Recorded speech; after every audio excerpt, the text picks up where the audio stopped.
sentim no estar presents, ens hagués agradat moltíssim, no ha sigut possible. Altra volta serà. Estem amb nosaltres. Adéu, passeu bé.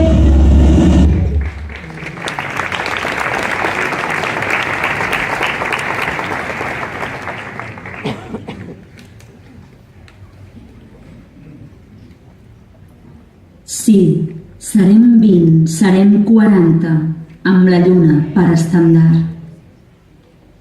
S'extina a les dones. Sabem que totes nosaltres, les dones, portem a dins una part de la lluna que habita en l'alba i en aquesta sang que clama el foc i desafia el sol, que colpeix com la ruda el nostre cos, que ens amara amb la força de la terra.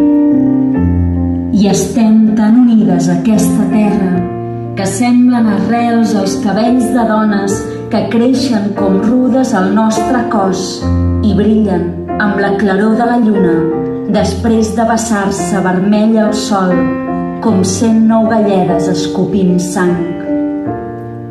Potser és que duem la nit a la sang, potser és que sentim el pes de la terra o la força de quan bat fort el sol i vindiquem els nostres noms de dones sota el blanc i la màgia de la lluna que es filtra en cada plec del nostre cos.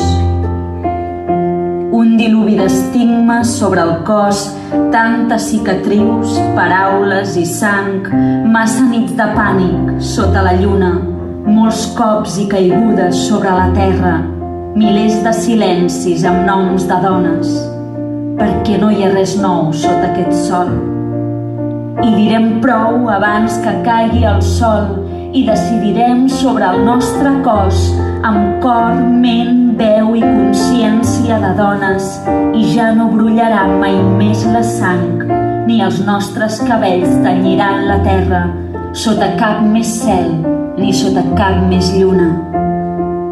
Perquè portem una part de la lluna, perquè lluitem amb la força del sol, perquè som filles d'una forta terra, afirmarem el nostre propi cos i també la nit, les bruixes, la sang i cada somni de totes les dones. Les dones, amb el recer de la lluna i el vermell de la sang i d'aquest sol, estimem el cos i estimem la terra. Aina Torres.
Olvidando Chesco.